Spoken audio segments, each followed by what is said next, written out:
Hey, it's me. Hello, me. What is upstream? I can't see anything. There we go. So, if you're watching this and you can hear me, obviously we are streaming tonight and we have Chad Hansen just hanging out in the background, but I have my car right here. I'm going to be doing a summer wheel swap with some cool bolts and summer wheels and tires, which right now I'm just using as a nice little automotive chair. So that's what's going on tonight. What are you guys working on? Tell us about your cars and check out our question tonight. Naturally aspirated, turbo, or supercharger? Which one do you prefer or have on your car, and why? And curious to hear your thoughts on that. But shout us everything you're doing because I'm going to be working on this thing tonight.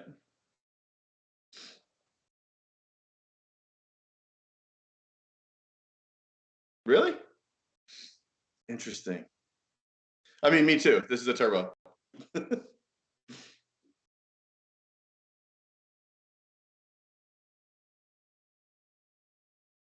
That's true. You could make the argument same thing for supercharger.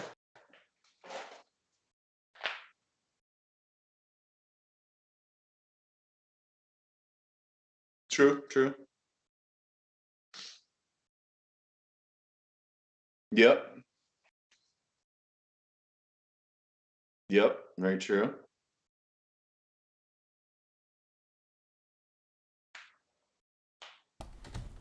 Boring.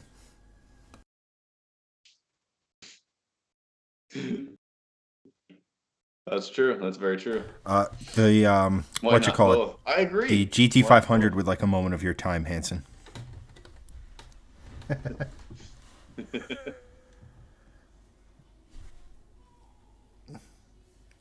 The the GT 500. That's just a 5.2 liter, my dude. Yeah. It's 5.2 with what the two. What is it? What's the supercharger on that? Two Two seven. seven, I think. Yeah.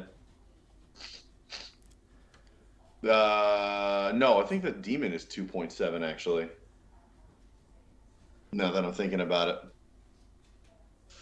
All right, who do we got? We got. I Fast was gonna and say like furious. turbos. Yeah, turbos. This is a turbo. This is a turbo. This is a 3 liter.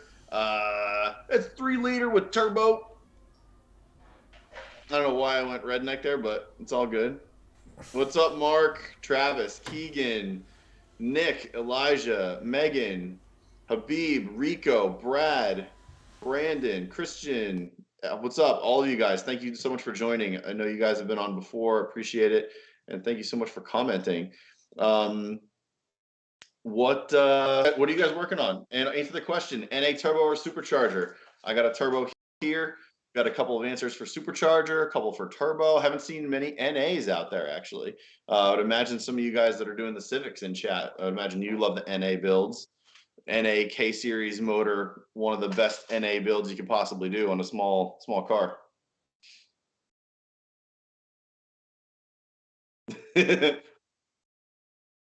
Why not both?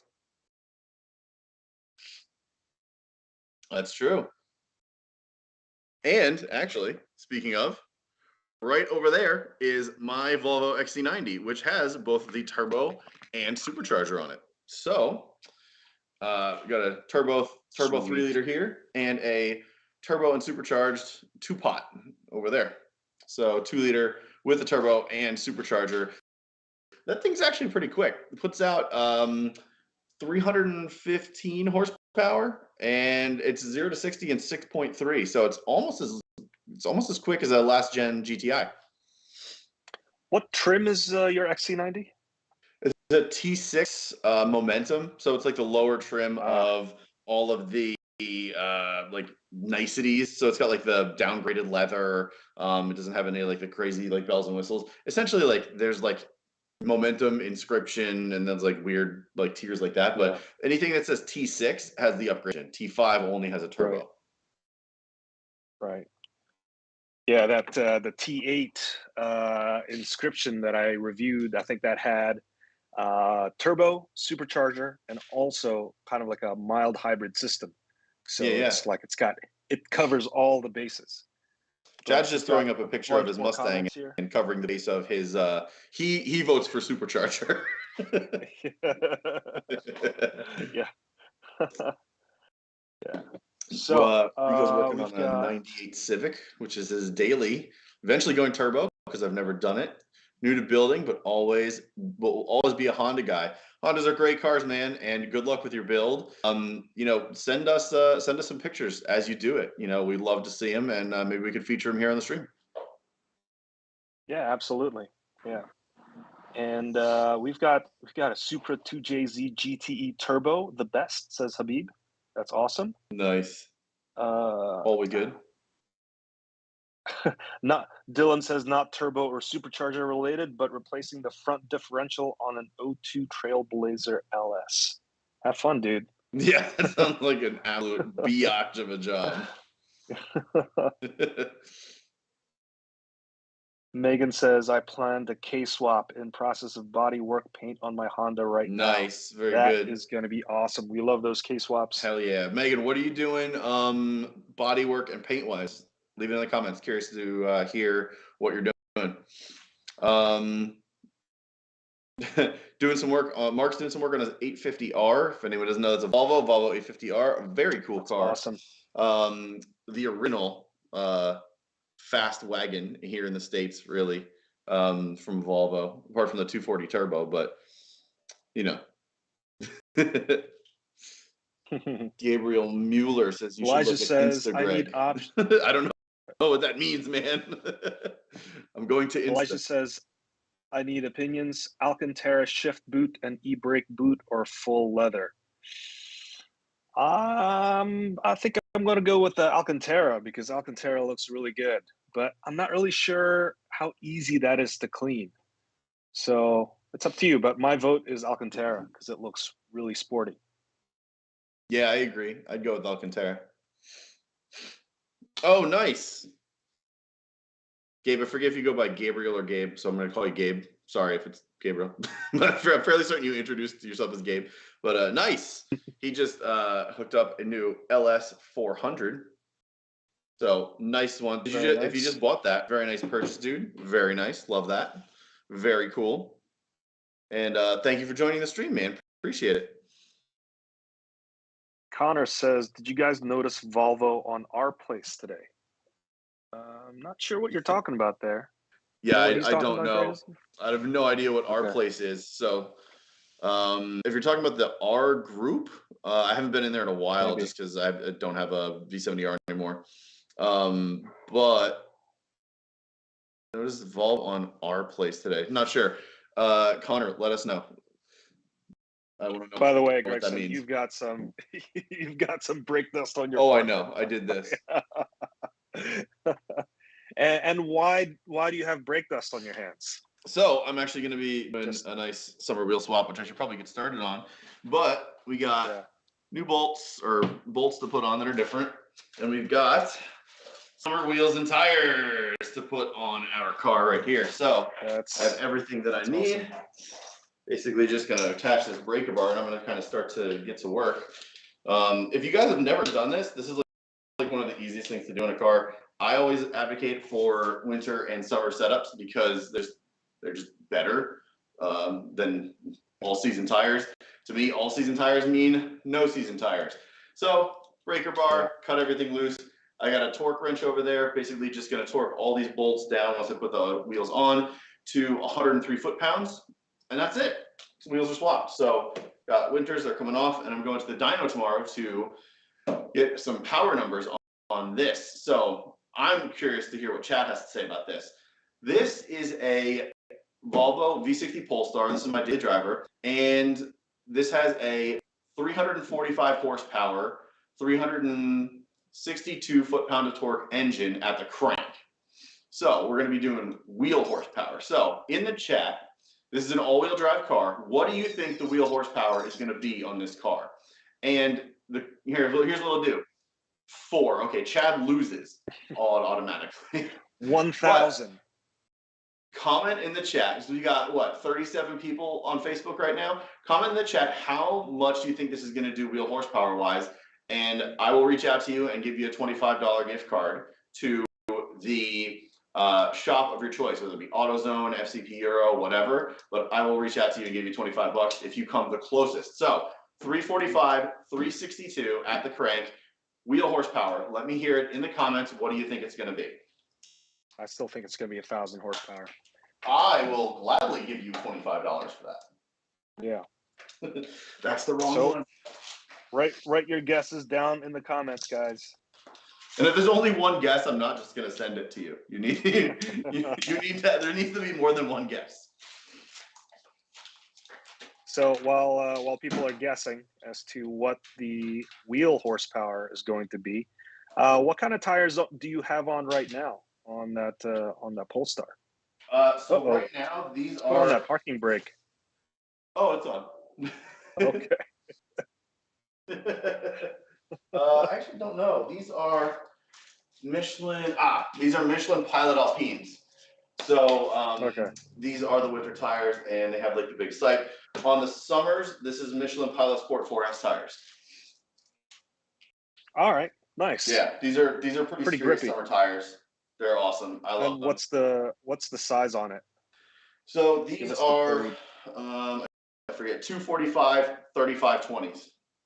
Oh, nice. Okay. Yeah, so you can tell like Big and fat. yeah, there's not a ton of sidewall here, honestly.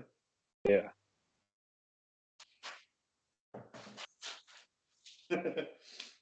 I mean, okay.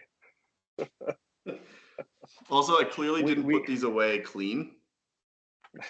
They are extremely dirty. Let's be realistic here, Chad, because it's like a 245 tire is a pretty big tire just for street purposes. I understand that it can go much bigger than that. So go ahead and tell us how big your tires are, Chad. Of course, yeah. I cracked the wood.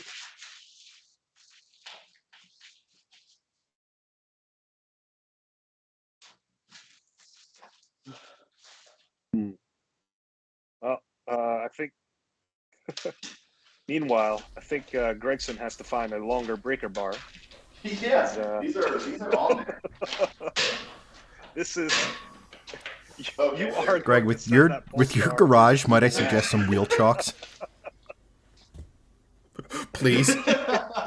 Actually, Maybe maybe put that parking brake on. He has 245 millimeters, he'll will be this make fine. you guys happier? All right, so we have some guesses. We have either 300 or 286 from Gabriel. I'm gonna have to ask you to pick one. No hedging bets here. Yeah, pick one. Yeah, No ranges. Mark's saying- specific number. yeah. It needs to be exact number. Mark saying 305 to the wheels. Megan with 317. Anton with 425 horsepower and 405 pound-feet, which would mean Volvo's grossly underrating their power figures. But I like where your head's at. I would be extremely happy with that, as I would not even need to buy a downpipe, a tune, and other supporting mods. No, I'm sorry. Let me just fix that for you. I'm gonna You still would have stick to with buy other 1,000. supporting mods to add 100 on top of that. Come on. Oh my god, these front ones are on. Small suggestion: if you can find a pipe, just put that over the torque wrench. Don't have And, a pipe. I cracked one of the you rear get- ones. you get loose, more but I could leverage. not get the leverage. Oh I my don't- goodness! I don't have a pipe. It's, you know what it is. It's that 400 something foot-pounds that you're delivering to the wheels or whatever. Wait, Greg, what were the stock figures again? 360-ish? So stock is 345 horsepower and 362 foot-pound.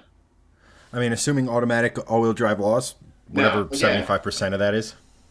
Yeah. So it's all-wheel drive, and it is an automatic. So just things to keep in mind, and it's a Haldex all-wheel drive. So It's not like all time all And wheel you're drive, it's going. all four wheels.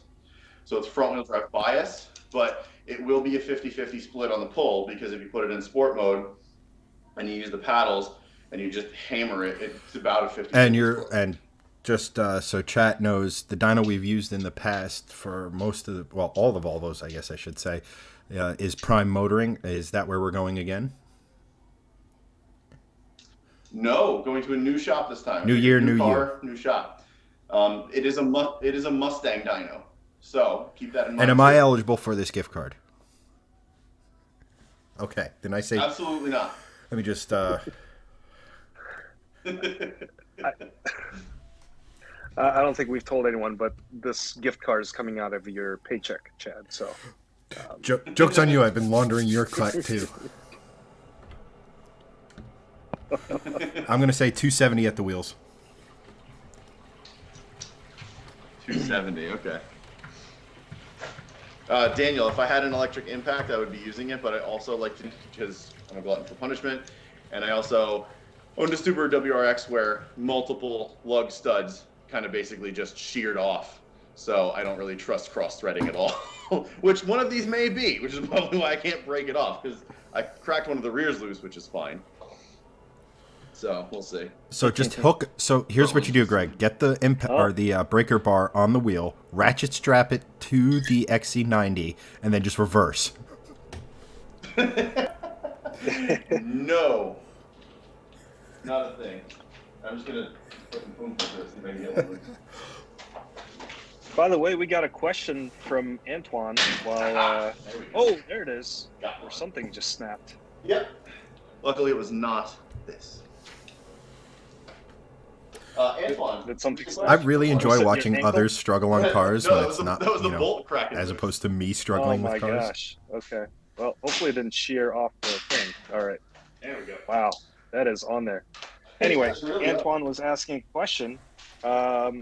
He asked about my California trip with the GR Corolla Core model and the GR Corolla Circuit Edition. Speaking What of else all did you those do cars, out in California after the GR Corolla debut? Well, Antoine, there's a lot to talk about, and we'll use this show to talk about the GR Corolla, but very high level. Trip was awesome. Flight was great. The debut was great. I don't know if you guys saw the live streams or not, but GR Corolla is going to be a really interesting vehicle, and it's very un-Toyota like for them to produce something like that, and I think it's going to sell like hotcakes. But yeah, if any of you guys have any questions about the GR Corolla in general, put them down in the comments, because a lot of the factoids are still fresh in my mind. So ask away. But in general, the trip was great. After the California, after the GR Corolla debut, I went to check out they also had a Formula D competition, because this was in Long Beach, California. So I went to check out some of the practice. So I got to see like drifters like Ken Gucci, Ryan Turk. They were like doing their thing just around that Long Beach course. So that was really cool. Yeah, is he there, dude? what the heck's his the Irish dude? Oh, it's gonna escape me. But the Dean Yeah, Carney, Dean the Carney. Carnage Carney, and the Viper, the Hyper NFT Viper, which is crazy Yeah. because that's the exact same chassis, or I guess roll cage, and chassis that he used last year in the Gen 4 Viper, and they swapped the Gen 5 Viper body onto it, which I thought was pretty cool. Just real quick before we go any further, Mark has an excellent point that I think will help Greg out immensely. He suggests hitting the breaker bar with your purse. Thanks, Mark. And because we can edit this out, This is the first short we're ever gonna make. Yeah. And we're off the air. Streaming. Anton had a follow-up question for you, Hanson. with the GR Corolla Core model and the GR Corolla Circuit Edition. Those are mouthfuls. Okay. Yeah. Which would, So, I guess now would be a good and time to well, kind of go through that go stuff, ahead. since we're kind of on topic while we watch Greg use a scissor jack Yeah, like a sure. noob. Well, I was waiting for someone to do that. The reason why I'm doing this is I don't have the pucks yet. I ordered them with the cutout for the pinch weld, so I don't want to ruin the underside of the car. And the scissor jack that's from the back of it does have the cutout, so only reason why. Plus, my kids I'll are just asleep. use a piece of Can we get some prayers in chat? I mean, Actually, no, piece real of quick. 2x4 will do. no, you can still damage with wood from underneath like that. Yeah, I guess as long as you kind of like have it along the grain. Yeah. I feel like we should do another be all question right. in Yeah. addition to the power But, that's going to make on the dyno.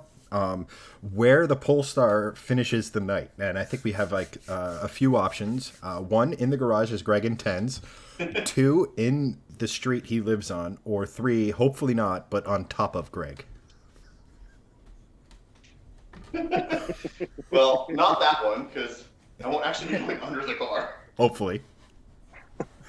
I also thought this would be fun for all of you to watch me suffer Absolutely. through this. I love it. Yeah. I'm sort of doing this for your entertainment. So also my kids are asleep, so I don't want to use that jack. And if you saw the floor and how pitted it is, it's basically, I don't know, it's about as loud as a jet engine, so not gonna do that. Anyway, So, right. let's talk So about that GR Corolla. my biggest. is, So here's the thing. We talked pricing on it last week, and there was like some sort of facial hair bet that we still can't claim because we still don't know the pricing. But Yeah. I would like to say that I was correct on the power, by the way. Yes. Yeah, you were. Yeah, that was All right. That was good. All right. Your paycheck will be notarized Very shortly. excited.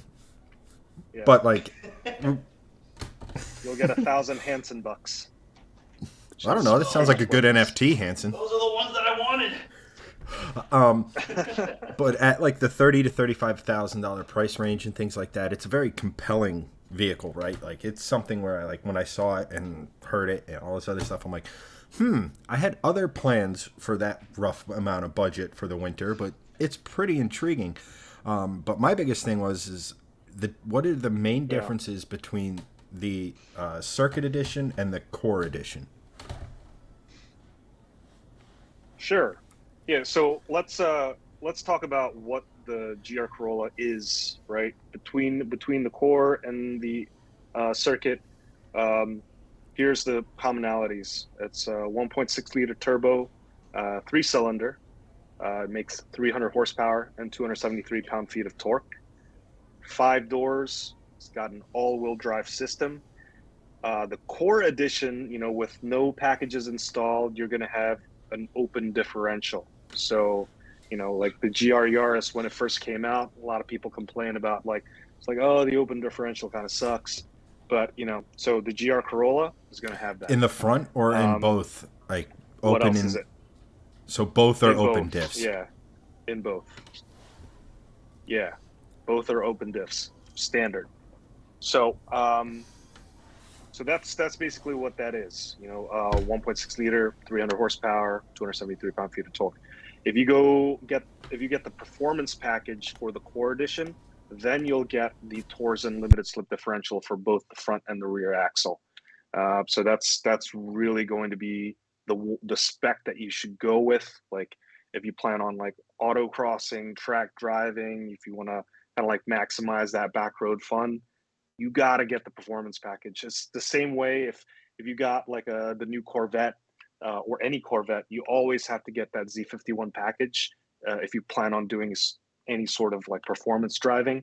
So the performance package for the Core Edition, that's a must. My guess it's probably going to be about $2,500 to $3,000 for that package. If it's that. Not sure. I mean, as someone Money well as I spent. can Yeah, attest absolutely. to, my Volvo. One of my biggest regrets with that car is not having an LSD in it, the open diff.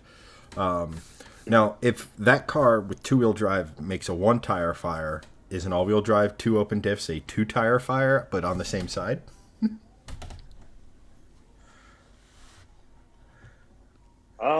No. Well, I mean, that really all depends on the friction, right? The friction with the, not to get too technical, but it's like, and you actually bring up a good point. So the differential is actually pretty smart because you could vary the torque split between the front and the rear. So it's sort of kind of like the Focus RS, where you could send more torque to the back. So for everyday driving, you could have like a 60-40 torque split. So 60% of the torque sent to the front wheels. And then for like a more balanced approach, or when you're at the track and when you're doing some competitive driving, you do like a 50-50 split. That's kind of like, yeah, the most balanced approach. And then when you want to have a little bit more fun, you put it into drift mode, I guess, and you do like a 30-70 torque split. So 70% to the rear. And if you guys caught the live stream, whether it was our live stream or Toyota's live stream, they actually drove the cars out and they did some donuts. It wasn't as beautiful as a rear-wheel drive car, obviously, but you are able to do some drifting with that. Did the core at the live stream have the open diffs that you know of, or did they not? Because it looked like it was struggling to make like that really tight apexed drift from the live stream. Yeah. I don't know if it was like that in person. Yeah, I'm pretty sure it did have the performance package. What I will say about those two cars that were out there are that they're both prototype vehicles, and if you pay close attention to like the components that's in the cars, you won't actually find some of those things in the actual car that you buy. So for example, like in the Core Edition, if you notice the brake calipers were red. The red calipers only exist in like the Circuit Edition, unless the press briefing is wrong. Yeah, and also if you look at the Circuit Edition in the interior, actually no, if you go into the Core Edition, that's the red one in that press conference. If you looked at one of the buttons, it says I did EV see that mode on it. That's not real. It's like this thing that is not a hybrid at all. Like Toyota hybrids, they have this thing called EV mode where it's like under a certain speed limit, it can just operate off of the batteries. But these are pre-production vehicles, so like they basically just kind of grab parts from other Corollas and like kind of put it all together. So it was kind of unexpected to see like, why does this EV Is there mode any inkling that here? there might be an No. EV? It's real. It works. It just Is there an shuts off EV the car. Corolla coming, like GR Corolla coming? Like, is that kind of, or is it just a button left over from a Corolla hybrid? Yeah, that's what it is. A button left over from a hybrid Corolla that you could buy right now. Real quick, don't mean to cut you off, but this comment is too ironic not to share. Anton asks you, Greg. Anton asks about the job you're doing. Why don't you invest in a quick jack? Many other YouTubers use it, and I'm sure it's less of a headache than doing the way you're doing it. Well, for those that don't know, I have one in my shed. And now you do know that it's also hydro locked in the up position, and it has been for 2 years. So, yeah. I have one. It would be awesome to have that and to be able to use that, but it's broken and I really just don't have time to fix it. So if you want to buy it, $500. No. How, by the way, side question, how did you get your car down if it's hydro locked in the up position? So I had it, I was trying to, what you have to do is when you put the lines in and you put the all the fluid in, the trans fluid, the brake fluid, whatever, and you have it, you have to like sync it off when a car's off of it, and then because it's two separate things, you have to like make sure that they're going up and down at the same time. And the problem was, I pulled from the car being up, and then I noticed that the car was like off, so I tried to recalibrate them, and I don't know what happened, but it literally just stopped working. So I haven't had time to troubleshoot it. I think, I don't know if like some of the hydraulic lines went bad, but it's just it's something I can troubleshoot. It's like literally last on my list of things to do. Yeah. So I do have it. Great suggestion, Antoine. Maybe I'll fix it this year and start using it again. Anywho, back to the. I'm also very weird. I like manual labor. Back to the Corolla. So the Circuit Edition, is that standard limited slips, and I know it's got the forged carbon roof. So any other goodies? yeah. So yeah, the Circuit Edition, it's got like a new hood. The hood is like bulged and vented. It really makes the GR Corolla look much more unique, because if you looked at the Core Edition, it just looks like any other Corolla from the hood and up. But yeah, with the Circuit Edition, you know, you get like this really cool looking hood, and also you got the big wing in the back. So and like you mentioned earlier, the forged carbon roof. But the other distinguishing features are like you get like some gloss black finish on the rear diffuser and the front grille. You look inside, there's a you got a special shift knob, and then it'll say Morizo on it. So Morizo is, or actually you either get the Morizo shift knob or the Akio Toyota shift knob. So basically, Morizo is the alias of Akio Toyota. Akio Toyota is the president of Toyota, and back in 2007, he participated in the 24 hours of the Nürburgring. But you know, he didn't want to let anyone know that. Yeah, That's he didn't want to let cool. anyone I never knew know that. the president of Toyota raced in the 24 hours of Nürburgring. But you know, he was just there like with other engineers, and he was racing in it. So That's awesome. and he went with the name. There's a special Morizo. meaning to that too. So Like just chorizo. I just watched a donut video on that. There was like a special meaning behind that, in addition to just being like a whatever the automotive equivalent of a pen name is. Alias or something. Yeah. Nice. Mark Anthony asks, is the Circuit Edition tuned any hotter? It's not. It's the same. It's you know, it makes the 300 horsepower and 273 pound-feet of torque. And oh, there I am. That's the live stream. And you're gonna see me run into other people during that show. But yeah, here we're looking at the Core Edition. So you could see like the red calipers there. You know, that's probably not a thing for the Core Edition, unless they change the performance package specs. But yeah, you could see like this looks so different than the existing Corolla. Like it's wider. Like the you've got like some vents, functional vents in the front. You know, like front fender, you have like the black vents behind the wheel, and you also have like the vents in front of the wheel. So all of that is going to extract heat from the brakes. And by the way, getting the Core or the Circuit Edition, you get some pretty beefy brakes on this thing. I think like a lot more brakes than the car deserves, because this car weighs like 3,249 pounds, and the front brake is 14 inches, and it's ventilated and slotted, and it's also got a four-piston brake brake caliper, and on the back it's 7 inches. Yeah, so it's a huge brake hardware. You have to see it for yourself. I mean, just as a point of comparison, the performance pack brakes that my Mustang has, and it is arguably one of the most impressive braking vehicles that I've had the good fortune of driving. Those are 15-inch rotors. So these are only an inch smaller on a car that is significant. What'd you say the curb weight was going to be on this? It's 3,249 pounds. About 700 pounds lighter than the Mustang. This thing is going to stop like a maniac. Yeah, and an even better point of comparison, my old WRX hatchback, which another hot hatch, only had, I think, 11 or 12-inch front brakes and crummy ones out back.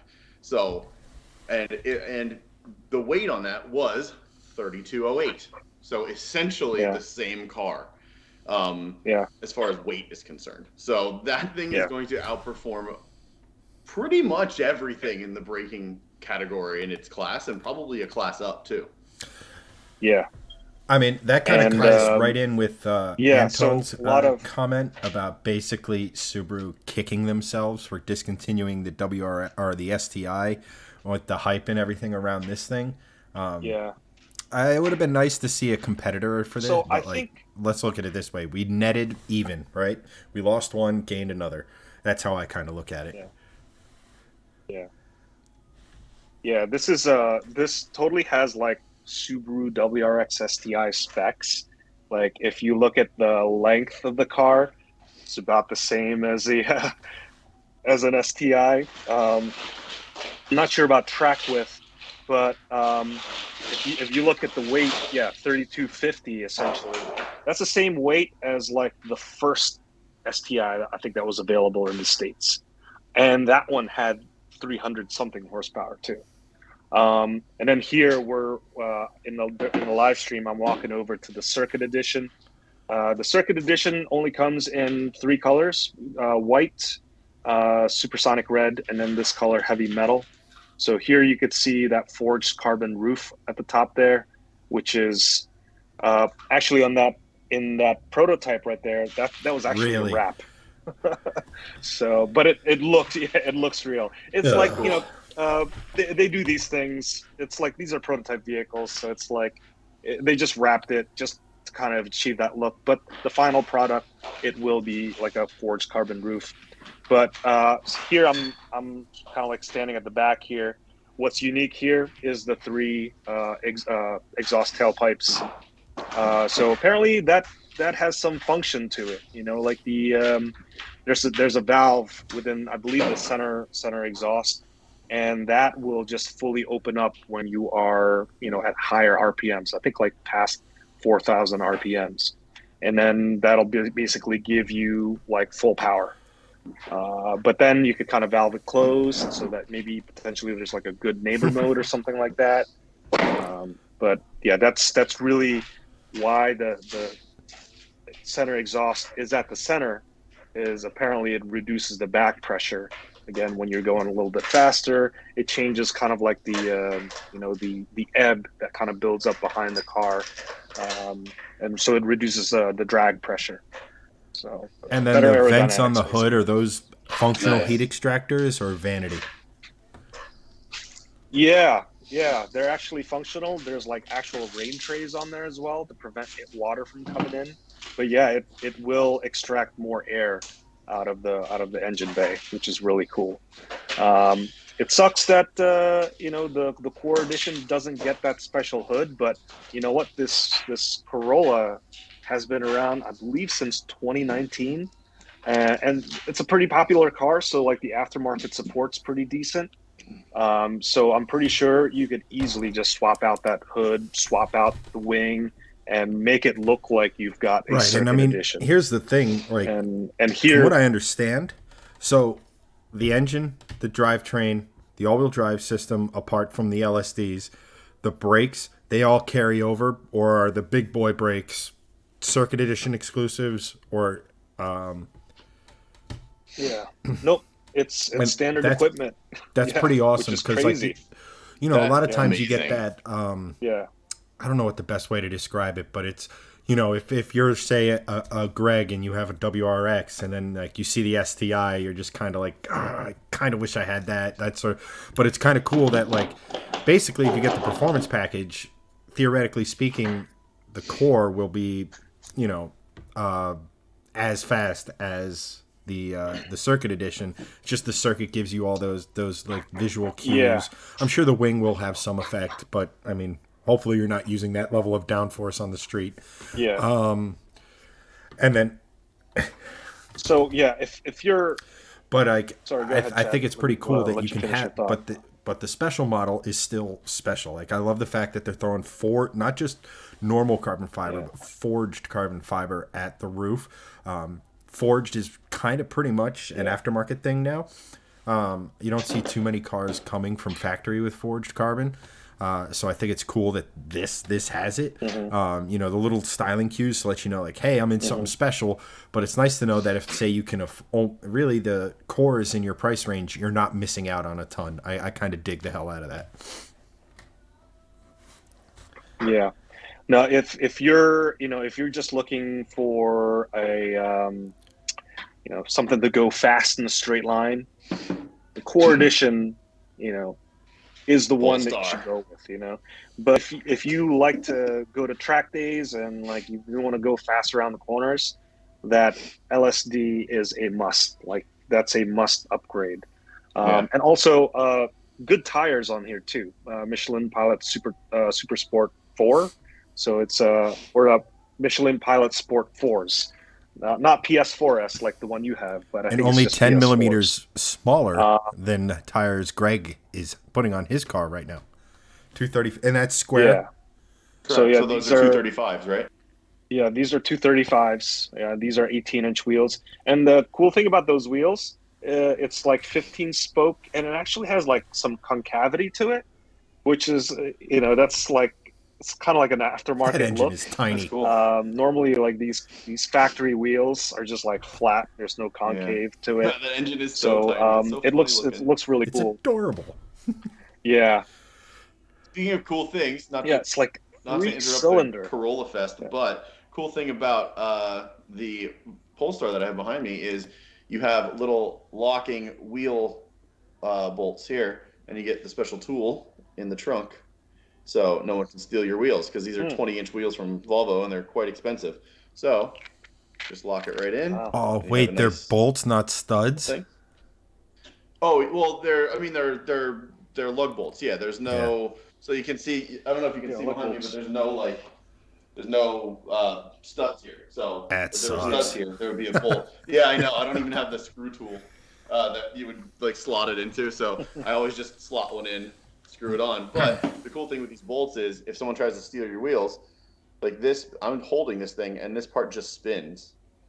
So no one can steal your wheels, which is super cool. And then you just slot that in, and it'll then spin everything for you. So anyway, That is really cool. don't know if the Anyone Corolla's in gonna have chat that, but wants they're Greg's cool. special tools so they can steal his wheels, hit me up on DMs. I'll gladly now, help you out with now you that. know what's in my trunk. Oh, we are there. There's a couple Yeah, of go for it. comments here. Antoine, he says, I'm going to take a guess on the GR Corolla's price. Follow me for a moment here. Mark 8 Golf R fully loaded is 44,000. I would check that price because I think the Mark 8 Golf R fully loaded is a little bit more expensive than that. I would know because I just test drove the Autobahn edition of the GTI, not the Golf R, and that was 45,000. I remember thinking like, if I spent a couple of more $1,000, I can get the Mark 8 Golf R. But then he continues, the Corolla Apex is 29,000. I think that's about right. Elantra N fully loaded is 31,900. And he thinks that the GR Corolla Core model might be 33,000 to 35,000, and the GR Corolla Circuit Edition might be 39,000 to $41,000. I think that you are correct about the prices on the GR Corolla Core model. Last week or 2 weeks ago, I guessed that it might start around 27,000. I think that is way too low. I think after speaking with others, like, yeah, you know what, you're right. Maybe it is a little bit too low. But if you looked at how the packages are broken down, they leave out a lot on the core. There's a performance package, there's a technology package, there's also the cold weather package. So if you don't get anything with any of the packages, maybe $30,000 makes sense. But maybe if you get the performance pack, which is the really important one, kind of puts you in that $33,000 range. I think that makes sense. The Circuit Edition, I think it's going to make sense if it's going to be around the $40,000 range. 4 markups, of course. And while we're on the topic of like pricing, this is unofficial. I did hear kind of like the quantities which they'll probably make these. So they're thinking that Possibly for the core edition, they're going to make 5,000 units. And then for the circuit edition, they said that their strategy was they want every Toyota dealership to at least have one, which means that there's 1,250 dealers in the United States. So judging from that, they're looking at 1,250, but it could also go up to like 1,500. So 5,000 quantities of the core, and then 1,500 for the circuit edition, which initially I was like, wow, that's really small. But keep in mind that this is only available in manual transmission. So that kind of makes sense, right? Because like other cars and like the manual take rate's usually like 10%. So it kind of makes sense that these are limited quantities in general. So, you know, take it with a grain of salt too. I mean, those numbers might change. But for now, I think that's what we're looking at for I feel like the that's initial a production. decent And production also, numbers because again, you start to think of that. Okay, so this thing's going to sell out of this world. When it first goes on, like they're going to have trouble keeping the GR Corolla on the sales room floor, so to speak. But as time goes on and hype dissipates and stuff like that, you don't want to end up, you know, you want to leave some demand. So year 2, year 3, you still have people excited about the vehicle and excited about getting one. I don't know how long they plan to produce oh, this. I don't think you have anyone. Yeah, I don't think anyone has to worry about that.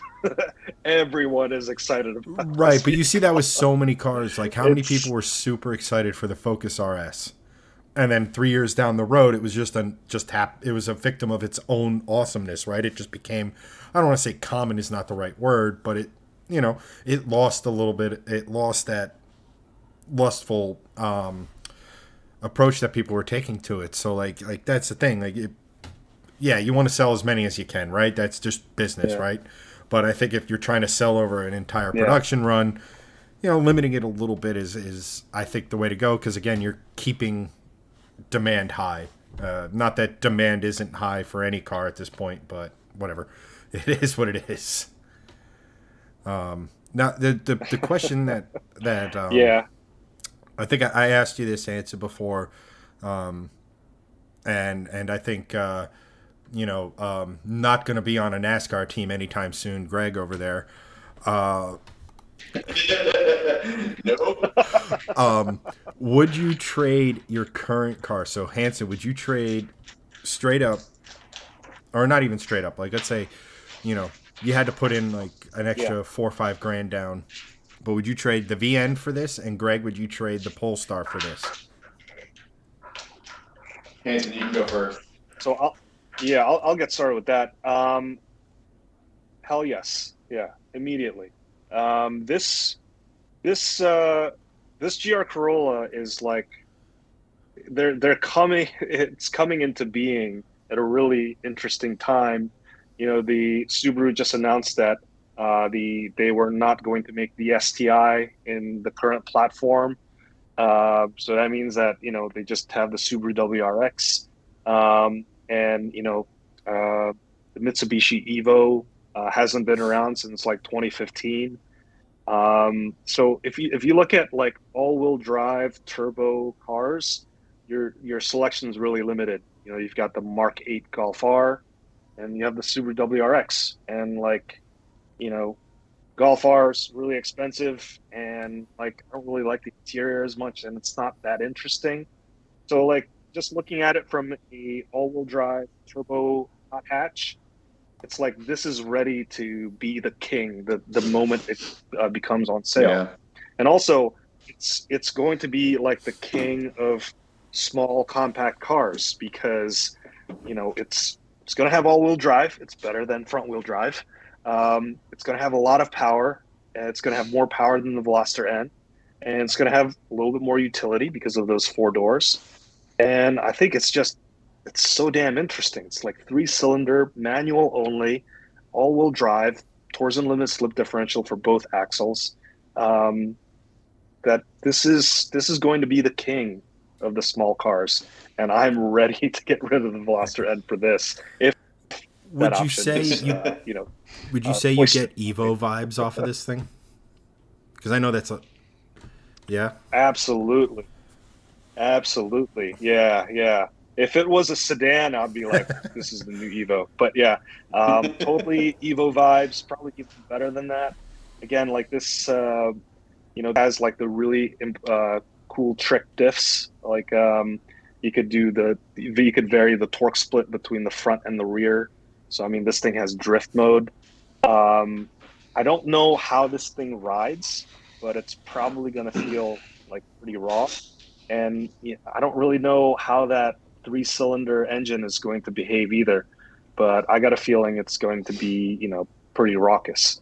And we didn't really get to hear it very much too, but I think it sounded pretty good when the guy was like drifting it a little bit, but I wasn't up close or anything like that. So, but yeah, major Evo vibes, major STI vibes too. Nice. This is the new STI. And, yeah, it is. Totally for is. me, I would probably not get rid of my Polestar for this. Because I already have a 300 horsepower, 300 plus horsepower hatchback wagon thing. So, there's no real, I don't really have a value proposition for this other than it's really cool. And this thing's all really cool. So, 345, this thing's a lot heavier. This thing's pushing 4,000 pounds. So this thing is going to probably be a bit faster just because of the automatic, but way less cool in the sense that it doesn't have a manual. The Corolla GR has a manual. I mean, this will be a lot rarer it is a lot rarer than the Corolla. There are only 165 brought to the States for this model year. And there are only, I want to say, 1,500 total for the entirety of the U.S. for this model's run for the Polestar. So it's way smaller volume from a special standpoint. So this is cooler to me just because no one expects Volvo to make cars like this, and they don't anymore. Like, this is really like the last true performance Volvo. There's a new Volvo Polestar, but I've been in it, and it's not like it's not the same because it's hybridized. It's very heavy. It's pushing 5,000 pounds now. So it's not really the same in the corners, but this thing is just really special. So I would not sell to get the Corolla GR. However, I would buy the Corolla GR as a second car. And next year in 2023, I probably will be in the market for a second car for our YouTube channel or making other videos about. And quite honestly, that is on the list because it is really cool. The tuning market is going to go absolutely bananas with this thing. In every conceivable way. There's a picture of this thing floating around, and the cylinder walls are thick, like really thick. So this thing, I think HKS took this engine and pushed 467 to it at the wheels. Wow. Which is no joke. So this thing definitely will have power. And here's the crazy thing: it gets it's going to be serious 60 horsepower less from factory than your Polestar, with apart from 200cc, literally half the engine. Literally, yeah. And I mean, it's even less than that. This is 345 at the crank, so it's only 45 horsepower down. Oh, even so, I mean. Oh, I mean, it's legitimately a insanely good car on paper. I can't wait to see it on the streets, on the track, and I mean, a hot hatch that has a forged carbon roof. I mean, come on, that's just cool. Yeah. And we kind of have to know the pedigree here. Like the GR Yaris has kind of wowed everyone in Europe. And we've been clamoring for the GR Yaris to come in, but it's hasn't been here. So this is slightly heavier than the GR Yaris. It is a little bit longer. And by the way, at this point of the live stream, Ryan Turk is bringing out his new GR Corolla. At this point in the presentation, Hanson went to a rave. So basically, this is what is powering this? This is previous What is year's. powering this? What's that? Yeah. What's powering that? I'm Look not at how sure. wide it Probably is. some It's sort of so V8 or cool. something like that. But yeah, like the GR Yaris is a smaller car. It's also like a little bit more lightweight, I think. The GR Corolla is, I think, 3 inches longer. So, just slightly more wheelbase. So you should kind of get like better stability in like during turns and stuff. But it's more or less it's kind of like the same car. Oh, because of the additional weight, it also they had to increase the output by what is like 50 something horsepower. And I think Look at they that thing. also upgraded the pistons on that as well. I So, mean, upgraded piston. I better mean, better I don't think it's internals. out of the realm of possibility Yeah. to say that you might be knocking on the door. Like 350 is going to be pretty easy in that car. Crank horsepower, obviously wheel horsepower. They didn't put it on a dyno in front of you, so we can only go Yeah. off of the crank that they give us. But like 350 easy, 400. I mean, I don't know what the rods and the crank are made out of, but I mean, 1.6 liter, 400 horsepower potentially, but like that Yeah. is Yeah. nuts. It's Yeah. I feel like you can get 50 horsepower out of a tune with this thing. Like, seriously. yeah, absolutely. Yeah. Yeah, So, that's sick. I'm very jealous yeah. you got to go. That's very cool. And By the way, I'm yeah, stoked to see it. lots of interesting people in this event. We just saw Ryan Who Turk won at Long and Beach, by the way? what's his name from yeah, and right now you're seeing Joe Rady and his wife Lori Rady. So they're crazy YouTubers. They're almost at 750K subscribers. And we saw Matt Moran earlier, and ran into our Albon friends. Right now, you can see the Albon guys actually right there. They're in the Yeah. passenger seat and staying right outside. So lots of YouTubers and content creators. That's David why people Patterson was there come. too, right? That dude in blue. Yeah, exactly. Yeah, that dude in blue was there. Yeah. That's why people were kind of like jumping around. They're trying to get their cover photo like in front of everybody. So doing the YouTube thing. But yeah, overall, great event. And I'll tell you guys kind of like a funny story. I don't know if you see those wheel marks on there. So that's obviously from drifting, right? So when we first got to the location, we already saw like these tire marks on the ground. We were like, we know what's going to happen here. So initially when they drifted it, they were like, we can't drift this car. I think there was like maybe too much grip or something like that.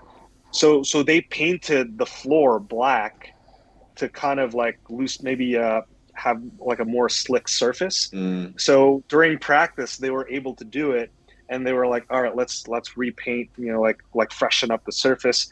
But then the paint was like too tacky, so it like the action was a little different. They couldn't drift as nicely. So like when you saw the video during the live stream, they were kind of like having a tough time. And actually, Ryan Turk, he was drifting Ryan Turk was drifting the circuit edition. He actually stalled at one point. So I don't know Oh, if that wow. was caught by by everyone or not. But he has a Judd-powered So, Supra, so he's Exclusive. You okay. heard it here first on Shifting Lanes. Ryan Turk stalled the car. yeah, it happens. It happens. So Chad, what He did you has a say? Judd-powered Supra, so he's okay. Yeah, he's the guy that does the V10 Supra. He's good. He's good. Hanson, you have another message here from Anton. Hold up, you say the GR Corolla could be the king. Could because there's no more WRX STI. The Mark 8 Golf R holds the crown of most horsepower. The GR Corolla is 300 exactly, 15 down on the Golf. The Elantra N is 276 with manual, 286 with the DCT from the NGS. However, the 6th gen Civic Type R is still a mystery. While the 5th gen FK8 was 306, the 6th gen Type R could go all out and be 320, 330, and decimate all three of its competition, taking the horsepower crown and be the most dominant enthusiast sports sedan / hot hatch of all time in its class. yeah. Those are some mighty big words. Your thoughts, sir? So Yeah, I mean, if we look at the specs alone, yeah, it probably doesn't make much sense, right? It's like, oh, there's going to be other cars that's making more power, like the Golf R is like making, just like got a, what is it, like 20 horsepower advantage or something like that. But really, I think I'm looking at it as the overall package. And also, like, one thing I forgot to mention is, the one thing I left out is the pricing. Because if the price is aggressive, then this is going to be the winner hands down. And but I feel like the all-wheel drive aspect, the Torsen limited slip diffs, the brake hardware, the engine alone, the amount of torque and horsepower, all of that I think is going to come together to create a really awesome package for the price.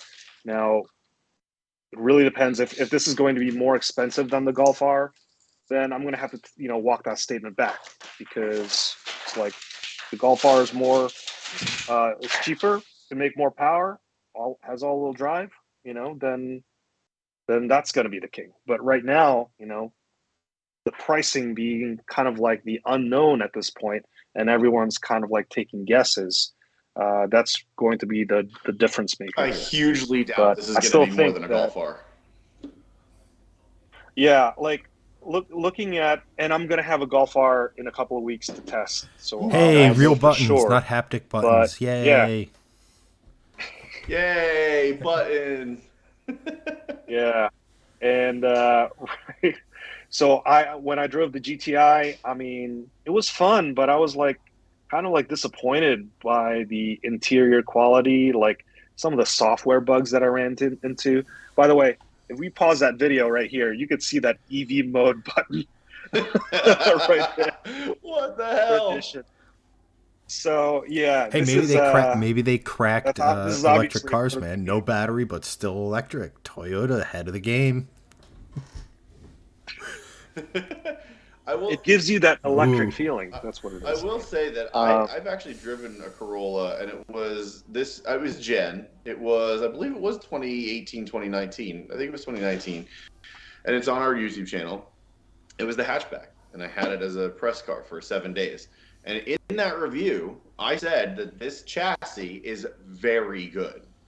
So honestly, like, I've always maintained that this generation of Corolla, extremely good car. In fact, I thought it was better than the new Civic when it came out, when everyone said, "Oh, the new Civic's chassis is amazing," which was the hatchback version at that point in time, not the new one. That basically looks like an Accord. But I still maintain that this Corolla chassis is better than the Civic one that was of equivalent generational value. Like, I really do think that this Corolla is a fantastic little car. If I was in the market for a car of this size, the Corolla would probably be in my top 2.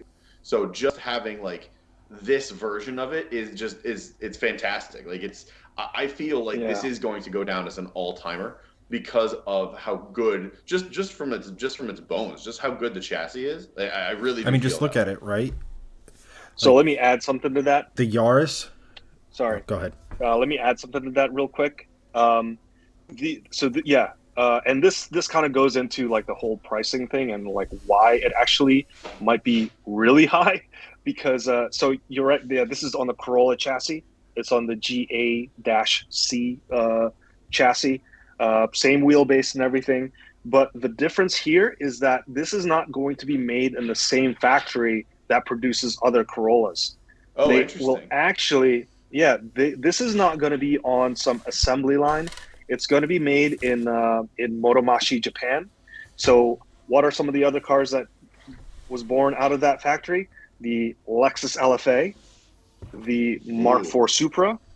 So like, this is kind of like I wouldn't say it's a bespoke Corolla, but it's a special Corolla where it's not going to be made in an assembly line. They're actually going to be like hand making like a lot of the components or hand assembling it. And they've also like beefed up some of the welds in some of the key areas. So, this isn't just like some standard Corolla chassis. It's like they took the Corolla chassis and built it elsewhere and kind of specialized it more. So because of that, potentially this is going to be a lot more expensive just from the manufacturing perspective, and Interesting. much more limited and special that way. Hmm. Yeah. Interesting. But I mean, here's the thing. Here's what we do know about it, I just to kind like it. of put a bow on it, right? We have a chassis that starts off as good, goes to a factory where it gets more good. It's based off of an all-wheel drive system and an engine that we already know is epic from the GR Yaris. It's really kind of hard for this car to be a letdown, right? Like it just all the like so much of the stuff we've experienced or seen or we know with Toyota, like it if they screw this up, it'll be the worst screw up in arguably the history of hot hatches. Like because they literally it's not Yeah. it's not a Lego car, Yeah. like you know what I mean? But it's kind of it's not and it's Yeah. not a parts bin special, but it in a way is using existing proven componentry. I can't wait to drive one. Like I just I think it's Also, I let me touch on that a little bit more, because you bring up a really interesting point about like how this is not like some sort of a parts bin car. This car is actually very un-Toyota like, and I kind of touched on that earlier. And I really hope that people won't complain about this car very much, and because like when the 8.6 came out, people were like, yeah, but this is a collaboration with Subaru. This is really a Subaru. And then when the Supra came out, they were like, yeah, but this is really like a BMW Z4. So it's like, this is not a Toyota at all. Like, this is 100% Toyota. They built this. They engineered this. This is That's all cool. their blood, sweat, and tears. So this is going to be a special car because of that. It's like Toyota, they must have been like, yeah, this is going to be a success. So yes, it's worth taking a risk, because making sports cars, even though this is not a sports car, but like sports oriented cars are, they don't make a good business case because no one really will buy it. But I got a feeling this thing is going to just fly off the shelves. So, But yeah, just because this is a really special Toyota car.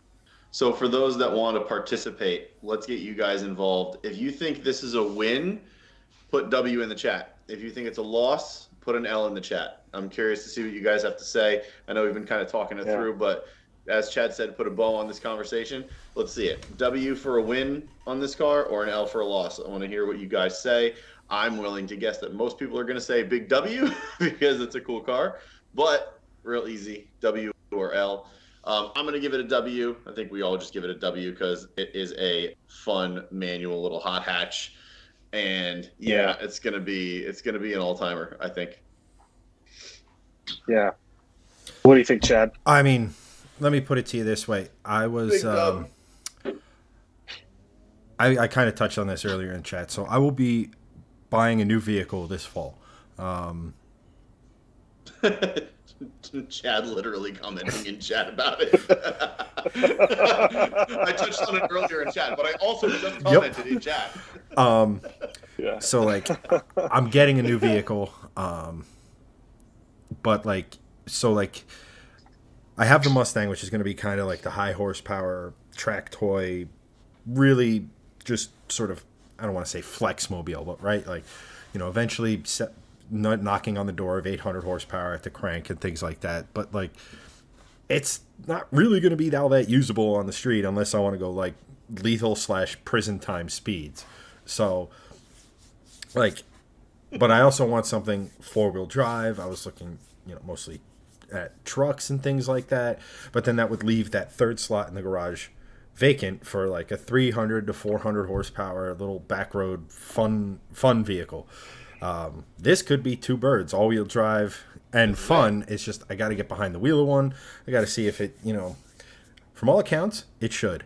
But if this thing's over 35, probably not really going to be too into it, just because that's too much money in my opinion, or too much I shouldn't say too much money. I should say more out of my budget as far as a vehicle is concerned.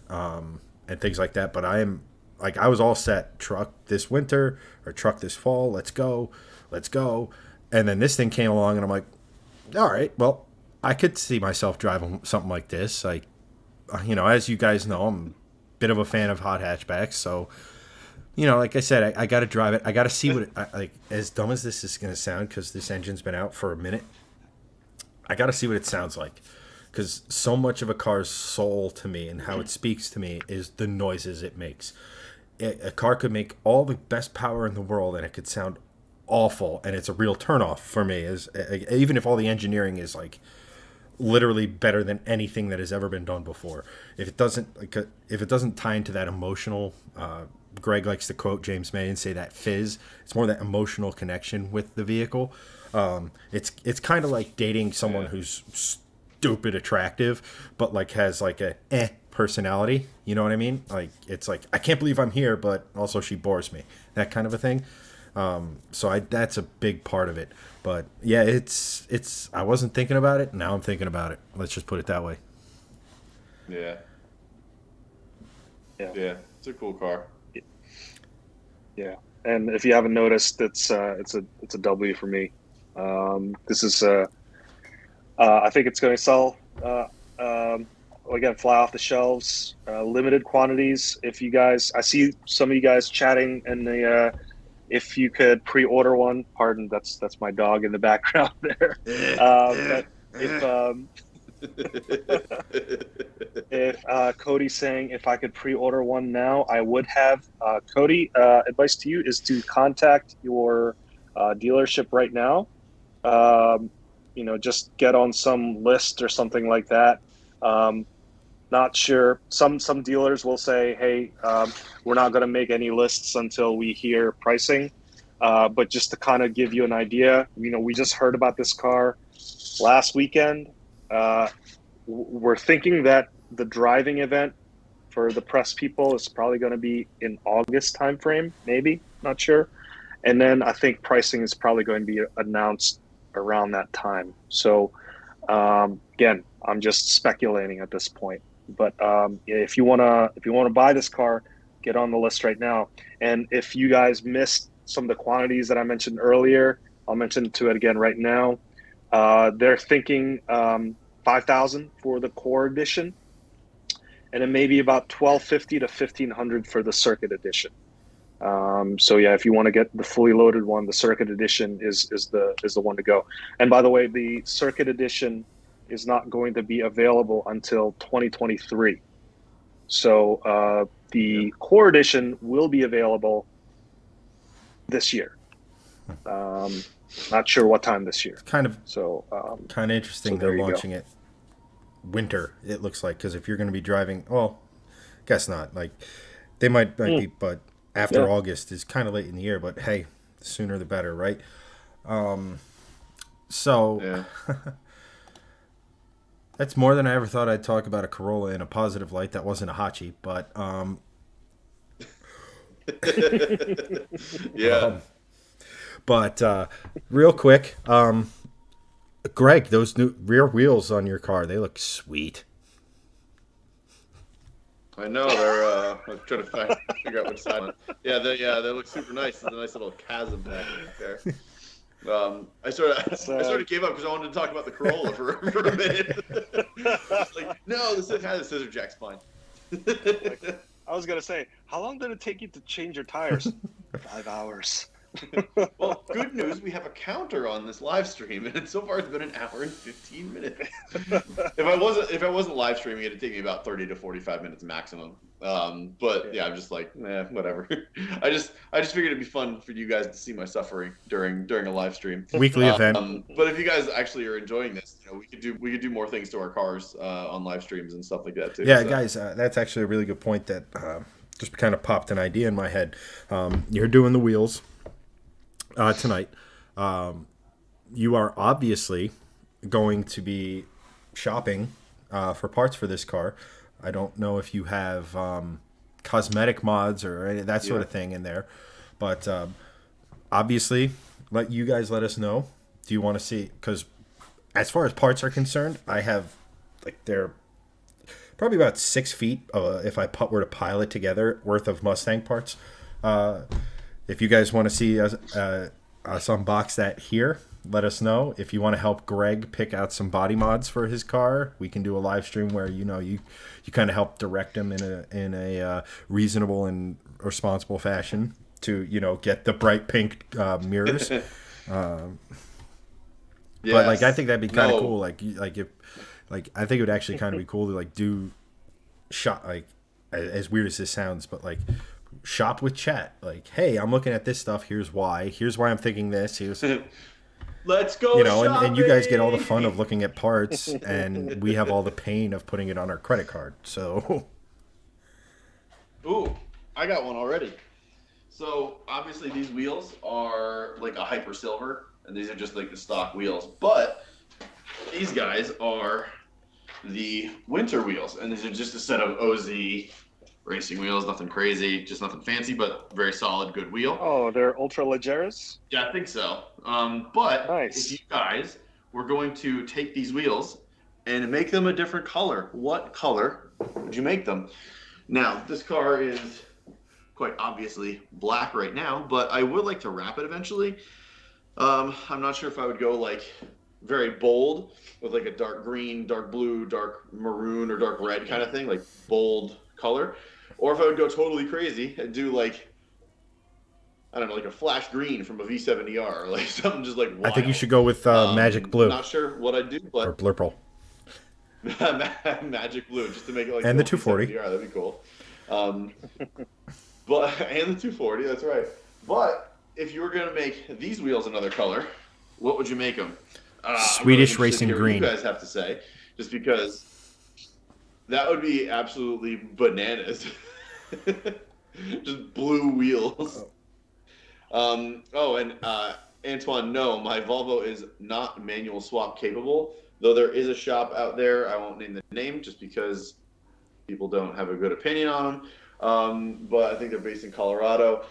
They say they can do it, but the price on their website is also like 25 grand because I don't think that they have they don't have like the software cracked, and there's also no transmission that's really like bolts up to this thing. I think you can do an M66 like the V70R had with like a custom bell housing or whatever, but as of right now, there's no manual swaps of this in the world, and I don't have $25,000 just sitting around, so I'm not going to be the test for that.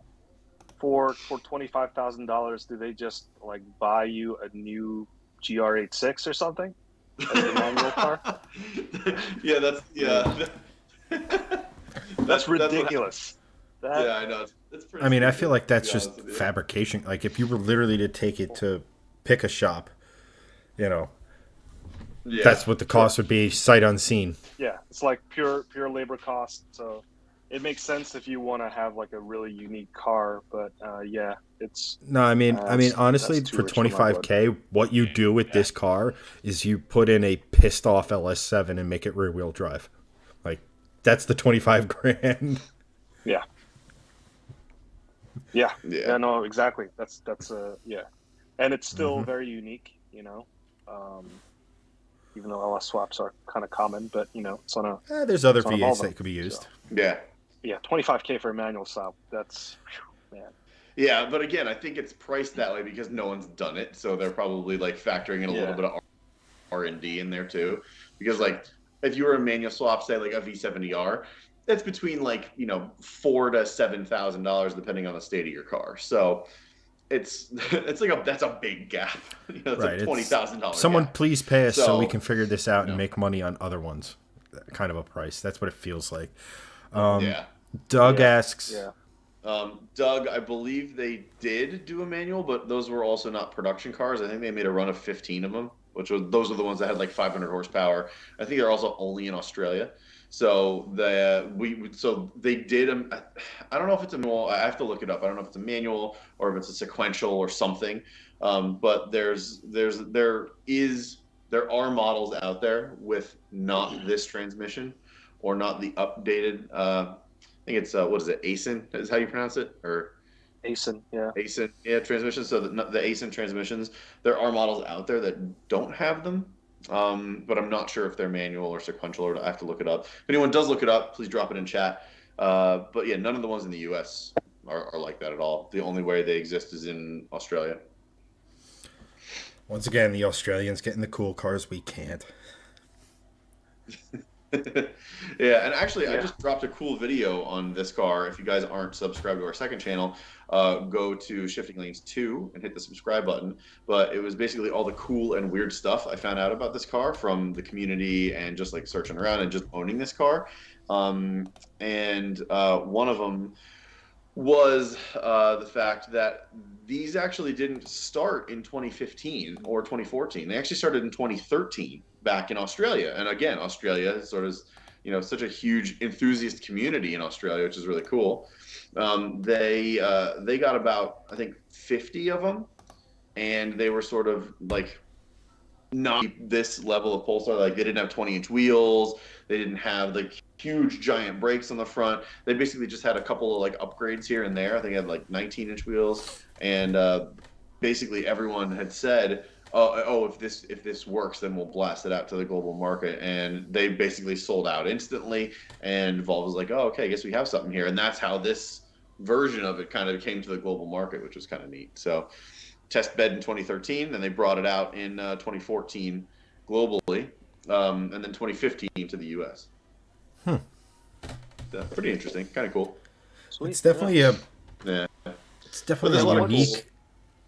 cool. What's with that blue front fender sticker there that you got there? Oh, What's up with that? Yeah. That's just from our buddies over at Swedish Boost Mafia. They have a cool shop. They do nice Volvo gear. I'm sort of moving out of the way so you guys can see it. But it's basically just a moose, their version of a moose. Like the prancing moose, just like the prancing horse for Ferrari. It was the take on that. This is their version of that. So it's just like a cool different design. But yeah, go check them out. They're cool. They're good buddies of ours. They make great Volvo merch. And if you like Shifting Lanes merch, you can always just go to our spring shop and grab a hoodie or a t-shirt. I think we have some samples coming in for some new stuff for you guys coming soon. So keep an eye on that. Yes, the Hellwinkle. Hellwinkle. Yeah, it's actually really exciting So, because yeah, I have self-plug. new merch coming this week that I get to proof, and if it goes well, we will be blasting it out to the world. So it's definitely exciting Yes. times here, and not for nothing, we have 19E here with us. Shirt. What do you guys want to see merch wise? Like, is there anything cool you want to see? Like, we have our basic stuff. You saw the Hellwinkle. We have the F's in chat for it, but we have the Dad Wagon shirts for the old V70R Yeah. The OG. OG one. We have like silhouettes of we have our cars, if I could find them. But yeah, there's a lot of stuff. But if you guys want to see stuff, let us know. At any rate, I think Mark would want to see a Shifting Lanes branded breaker bar for me. right. I'll call Milwaukee. Yes, definitely. Antoine had a really good question. When you guys are bored with nothing to do, what other YouTubers do you guys watch? Since I talked about it first, I'll first. So a bunch of other car YouTubers, just from people we know. We know Ed Bolian, so I watch VinWiki a lot. We know Tavarish, I know Freddie, so I watch him a lot. Guys over at DDE, they're just super entertaining because they do really crazy fun stuff to supercars and just daily driving, which is what I would do if I had the money to buy supercars and hypercars and stuff like that. Amelia Hartford, I'm a big fan of just because she does like sort of like off the wall stuff that no one else is really doing. Like she just put, what was it, 2,000 horsepower, insane carb, big block motor in a Mustang and kept everything else stock, which it basically just like roasts tires in third gear. That's cool. She also had like the fastest C8 Corvette in the world for a while, so I'm a big fan of hers. And then apart from car stuff, I like watching gaming content, so I'm a huge gaming fan. I like Smitty. I think it's SMI77Y is his thing. Smitty, Cryos, let's game it out, like that kind of stuff. Just funny, interesting gaming content, which is just a blast to watch. Hanson. I'll go next. So yeah, like that's really good recommendations there. I like to watch some other reviewers. We're good friends with Matt Moran. He's one of the original guys that did this. Also, you saw them in our video, the Albon guys. They also do some really good, well-researched, like long-form YouTube videos. If you're really interested in kind of like the history or the backstory of like some of your more popular cars, kind of like the Mark V Supra and like the development of it, they have some really good videos on that. But that actually reminds me, if you guys are interested in seeing guests on this live stream, let us know, because we're entertaining that. And I talked to the Albon guys, and they were like, "Yeah, we'd be down for something like that." So Nice. if you guys want to see some guests, say yes on the chat or say no, and then we'll try to figure out how to do that. Yeah, so those two guys I highly recommend. Do you guys? Christian is asking a question. You guys know of any good car podcasts that aren't super boring as well? You're watching one, Smoking dude. Tire. The Smoking Tire is really good. Yes, That's Smoking Tire is good. Yeah, he would bring a lot of guests from the industry. Really interesting stuff, and the guy knows his stuff pretty well. Armchair Experts, really good too, with Dax Shepard, who's a huge car nut, by the way. Is on, I believe, Top Gear America. He's good. My wife listens to Dax all the time, and when I can, I do too. He's had like Daniel Ricciardo on from Formula One. He's had his other Top Gear people on. So it's I would recommend Armchair Expert, as it's an excellent just podcast in general, not just Christian. DM me after the stream. I'll give you Greg's personal cell, and you can talk to him every day, all day at work.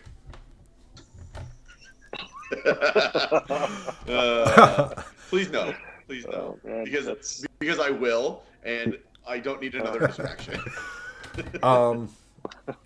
So Chad, you answer the question. Who do you watch, YouTubers or podcasts? So I couldn't begin to tell you the last time I actually listened to a podcast. It's just my nature of work is I'm either talking to someone doing work out on the golf course or something. I work at a golf course, obviously. So like it's mostly YouTube stuff, and I'm a little all over the map. So car stuff, B is for Build, Daily Driven Exotics, Hoonigan, Mighty Car Mods. Even though I watch their sister brand, the Skid Factory, way more, just because the Skid Factory does a lot more interesting stuff than I think. The MCM stuff is cool, but I gravitate more towards what the Skid Factory guys are doing. Then like Greg, I kind of branch out. So again, I'm kind of big into gaming. So you got your Nick Mercs, your Tim the Tapmans, your Swags, your Dr. Disrespects and stuff like that. And then I'm also a huge comic book and sci-fi nerd. So YouTube stuff like Nerdist and New Rockstars are huge. And if you're and he used to work for Nerdist, but if you like more the science and the tech behind certain things in pop culture, Kyle Hill is really good at making videos on like he just did a video on Elden Ring if you're into gaming, but he did a video at one point like could Wolverine cut Superman, and like actually did the physics behind it, which I thought was pretty cool. He also has a really cool video series that he calls Half-Life Histories. So if you're into like nuclear energy and nuclear disaster, like you kind of morbid and you like the nuclear disaster side of things, he doesn't focus on like the death and all that other sort of stuff. He focuses more on the how and the why. So like a lot of like really kind of nerdy stuff that I'm into with all that sort of stuff. So like, when I'm looking for car stuff, I go one way. If I'm looking to just sit down and veg out, I'll watch the gamers and all the other sort of stuff. Again, like pretty much like probably like all of you guys, like when you're done watching everything Shifting Lanes has ever made, you probably have other interests. So Sorry, I wasn't laughing. Christian's comment. I wasn't Yeah. laughing because of what Chad said. I mean, it's a pretty simple process. Get on a live stream and just forget about what you're doing. And just stay filthy constantly. But I did want to touch on that Polestar because when I was there, No. How big are the rotors on your car, Greg? Oh, good question. No, but I believe they're 14s or 15s up So front. almost Corolla GR sized. But here's the I think they're. I don't know. I want to say they're bigger. I want to say they're 15s, but it's just the stock Arden breaks out back, so it's not like you don't get like these giants out right. back. You still it's got only six front. pots up front, which are nuts. Yeah, there's six pistons up front. Like this thing does stop very well. It's definitely not a track car. Like you could do like 3-5 laps on this thing, and I'd say you'd probably get some pretty good brake fade. But after that, you'd pull in, cool off, then go out for another stint, just to kind of like get things going. But it's definitely good stopping power in these, honestly. And it's Brembo stuff all the way around. And another cool thing I learned in that video is half of this assembly is shared with the Camaro ZL11LE. So that's a pretty serious company. I'm sorry. Yeah, it's crazy because it's a floating disc setup. So half the assembly it's just like a what is it called? LS swap? Just like a parts bin kind of thing that like everyone kind of picks from. So the rotors themselves and the whole assembly is actually I forget what it is, but it basically shares components, about half of the components with that car. So that's some pretty good company to be in. Yeah, I mean, if it could stop that heavy monstrosity, it could definitely stop your car. Real quick, we have a comment from the unseen, but I feel like fourth presenter of Shifting Lanes Live, Anton. He goes, I usually watch Soy Fan, Redline Reviews, Matt Moran, Sofyan. Joe and Lori, Ratty's Rides, The Straight Pipes, That's the Throttle top House, one, man. and Big that's some lofty company we're in there. Thanks, man. Yeah, that is good company to be in. I appreciate it, man. Straight Pipes is great. Throttle House is great. Joe Rady's great. Yeah. Matt and Sofyan are also great. Like those are all like I just thought off the top of my head. Like I also watch all of those guys too. Like I just gravitate towards like sort of the vloggers first, but like I basically just like watch YouTube as much as I can in my free time, just to like. Because I'm very like data oriented and analytic, so I love to see what other people are doing, strategize, and things like that. And then we just kind of talk about everything, from a Shifting Lane standpoint. I think one of Hanson's coworkers just signed on. Aldrich, what's going on, man? It's good to see you. What's up, Aldrich? Thanks for joining. Yeah, he sometimes sees all the different cars that I drive in with. So it's So I have a question for you, Hanson, and that's a good topic to hit on. Have you, from anyone in your neighborhood or anyone at your work, have you been asked the question, what are you doing with all of these cars and why? Because I have, and I have a hilarious answer, but I want to hear what you've heard from anyone if you have first. So I don't have any stories like that, but I have heard from like other people about like, hey, have you? And I've been in the car ride with this guy. I met him for the first time. He's like, have you heard about this guy? He's like, he like drives all these different cars, and apparently he does like video reviews for YouTube or something. I was like, yeah. It's like the Obi-Wan. It's like the Obi-Wan meme. Yes, I've heard of him because he is me. That's awesome. Yeah. So they didn't realize it was you, but you were in the car. Yeah. That's great. But I always park in the same parking spot. But to other people, it'll be like, oh, it's just a different car. But it's always me. The car's always changing on a weekly basis. That's awesome. Yeah. So, and Aldrich says this guy probably only put 6 miles on his actual car so far in 2022. That is 100%. accurate. That is accurate. And it is March. Sorry, it's April now. And I have not filled the gas in my Veloster N. You should So, yeah. probably That's run some awesome. fuel Fill the through it, gas, bro. Because That's the best MPG. That's the best MPG. so I have to kind of make sure I burn that up before the year's over.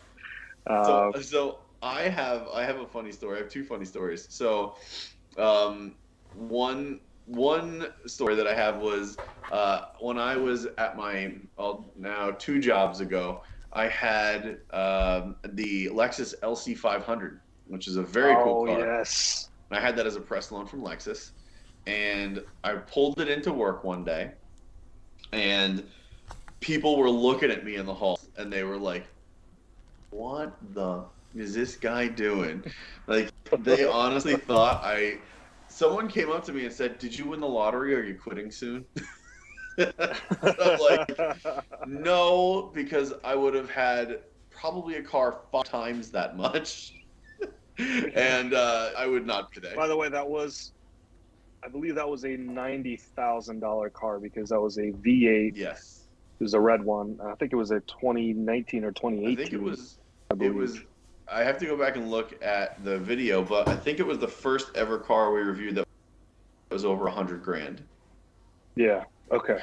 Yeah, it was probably 100 grand with that spec. Yeah, I think it was 100 grand because it had like around there. it had like the top, Yeah. the top model, the top spec for the model. But yeah, I pulled it into work, and people were just like, "What is this guy doing?" But Yeah. also it was the same car. But we had like a rotating amount of cars, like when we first kind of started all this, and people, someone came up to me and asked me if I was a drug dealer. And I'm like, no, again, I wouldn't want to be that conspicuous with that many cars if I was a drug dealer. And I probably would have like a whole fleet of Crown Vics, not flashy $100,000 cars sitting out front. So yeah, that was it was really funny, and it kind of, I think our friend that used to work for Business Insider Ben Zhang, he also got the same question because he was driving like Bentleys and Rolls, and he like lived in New York, so people were coming up to him and be like, "Oh man, what do you do for a living? You a drug dealer?" But like, I've gotten the same thing. It's like, no, not good. I just do for me, it's YouTube like videos. For me, it's like Mazda CX-5 or Toyota RAV4, Honda Accord. Yeah. Yeah. No. But sometimes I get some pretty cool stuff, which I'm really glad. One time I did get a Alfa Romeo 4C, so that was like, what? That's cool. What is that? That was really cool. Yeah. But was that around the same time that you had the Aston Martin from Tavares? I think so. That Yeah. you bought from Tavares? Yeah. Yeah. It was like, So that's probably why. yeah. Rolling that one day and then rolling a Lexus LC 500. Yeah. Because the LC 500 is a really expensive looking car. Yes. I mean, it is expensive, but I'd say it looks more expensive than the actual price. Yeah. I agree. It looks like $150,000 car, but it's far cheaper than that. Yeah. Especially used. Used, you can get them for like 60 grand now, but it does look way more than it actually is. I agree. Yeah. Antoine just left us a comment. He says, "Did one of you three mention in last week's live stream or 2 weeks ago that you were thinking about live streaming your video games, Gran Turismo? You should. I think the guys from the Straight Pipes play Gran Turismo, so you all should link up with them online and play and video game stream." Oh, that'd be cool. Yeah, I think that's a really good idea. Yeah. I'd be down. 100%. I love Gran Turismo. I mean, I've been playing it lots. It's great. I've been having a hard time with driving a Porsche 911 in the Nürburgring, though. And ooh, look at that! What is this that we've got going on here Viper the GT3. screen. with some shifting it is. lanes branding on it? Hell yeah! Nice. Look at that. Literally the only shifting lanes logo I could convert Beautiful. to SVG, so it's literally on every part of the car. Well, let's find a better logo because that white outline looks kind of funky. No, man, it looks good. It matches the tire lettering. It's fine. Well, it's just the Yeah. weird nature of SVG files and things like that. Yeah. No, I mean, I'll be perfectly honest. That I'd looks be dope. 100% down to play. Like, I think we were actually not so much chatting about it, but I'd love to do viewer races. Join us, hang out, play the game Yeah. online and stuff like that. I do have to get grinding. I've been slacking on this game, so I don't have all the tracks unlocked, unfortunately, yet. But I'm working on it. But to me, that's the best part about any video game nowadays is the social aspect of it. Is playing with whether it be new people to me, the straight guys from Straight Pipes, or playing in the set with Greg and Hansen and things like that. All that sort of stuff is why I game. It's the social aspect of it with a race or a shooter or whatever in the background as kind of that backdrop or reason to gather. So I'd absolutely be down for it. We did, I think Hanson, you have the game as well. So like, we're definitely talking about it. We're definitely thinking about it. And Yep. when we do kind of come up with a firmer plan, we will absolutely let everyone know, probably here and probably on all our socials. So make sure you follow us there.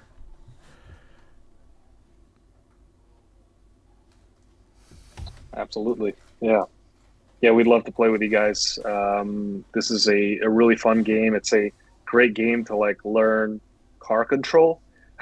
It's like it's funny to think like how That's so funny to say. like yeah, it's like playing video games is usually like a big waste of time, but it's like if you really love driving and you actually like do any sort of like performance driving, you can learn a lot from playing this video game. It's That's it's crazy. insane. Like the car dynamics feel vastly different between front wheel drive cars, front engine rear wheel drive cars, rear engine rear wheel drive cars, mid engine rear wheel drive cars, all wheel drive cars. They feel very different, and like some of the skills that you learn from this game can translate over, even though you're playing with like a controller. So once in the future, I'm hoping to have kind of like a simulator setup where I can have like an actual seat and a steering wheel like that. That would be really amazing because then like the skills would translate even more. So yeah, like this or like Assetto Corsa, like Yeah. games like that. It's Oh, crazy without how a much doubt. they can Like teach you. I look actually because I have a pretty decent PC rig, and I was looking at Assetto Corsa and like a couple and what's the other one? iRacing. But from what I understand, iRacing's pretty those serious. games are borderline impossible to play on controller, let alone and so Yes. I don't. And unfortunately, I don't have the space for the rig at the moment. The SL is so big on this car on the side. Wait, can we go back to the It's- side? it's view got a of it loop. for a second? It doesn't think even it'll look loop, like so- SL. It just looks like That one was- big blob. That's what it was. I was going for like the old Datsuns, the Bob Sharp Datsuns. I was kind of trying to go for that look. Oh yeah, yeah, Yeah. yeah. Yeah. The red and blue. And this is Yeah. just me messing Yeah. around with it. Like, wait, stand out. So that's cool. I like the This is- hood. Looks nice there. Good. Oh, I got the rear wing. That's like a million of them on it. That's great. Wait, hang on. We gotta look at the side because it just looks like you hit So oversized. you went a little crazy with the copy. it's actually paste not there. copying and pasting because you actually have to tune each one of these stupid things. So it did take time. There you go. It looks gigantic. That's so good. Oh man, that's funny. Yeah, no, That's I'm messing funny, around with it. right? If anybody in chat good with Photoshop and can make me SVG files, send them my way because I'd like with more stuff to play with. To like delivery editor is probably where I've spent the majority of my time playing this game in the last 2 weeks. So, but yeah, kind of moving on. Hanson Antoine wants to know any cool trips in the foreseeable future, like the Corolla one you just went on. Anything like that in the horizon or on the horizon? Yeah, from other car debuts, nothing on the schedule yet. Most likely, we'll be going to the GR driving event, hopefully, Nice. in the summertime. But the next event that is going to happen is the New York Auto Show.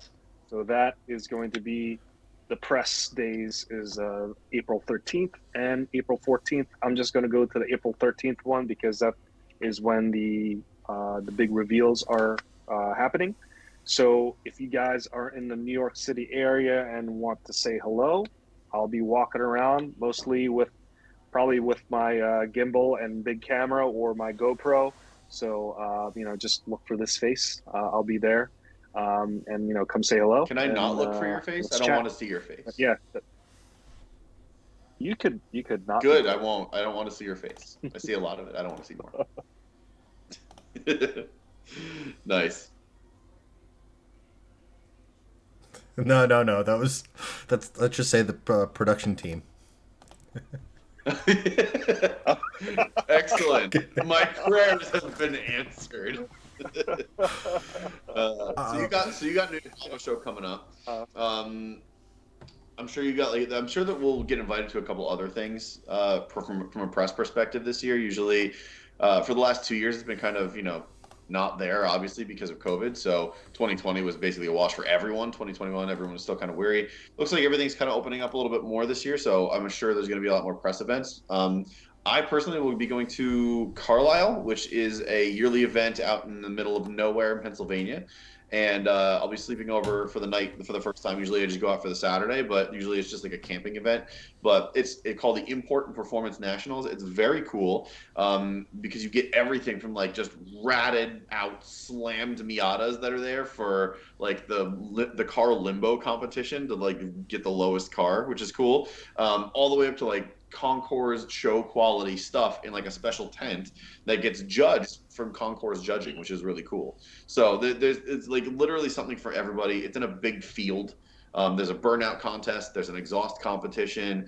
There's just like a ton of different things. There's best of show, and what I'll do is I think I'll do a couple of like Facebook live streams for you guys as well, so that you guys can see kind of what's going on from like the Volvos, also some cool BMWs. I know there's a lot of cool British cars that end up going too, so I can do a couple of cool live streams of what cars are there, as well as make some cool videos. So that's what I'll be doing. And then in the fall, hopefully I'll be taking this thing or the 240 to something called Avantoberfest. So a guy named Neil created this event for wagons, and they do it like at a couple different places in the U.S. and it's basically just a driving trip for the weekend, which is pretty neat.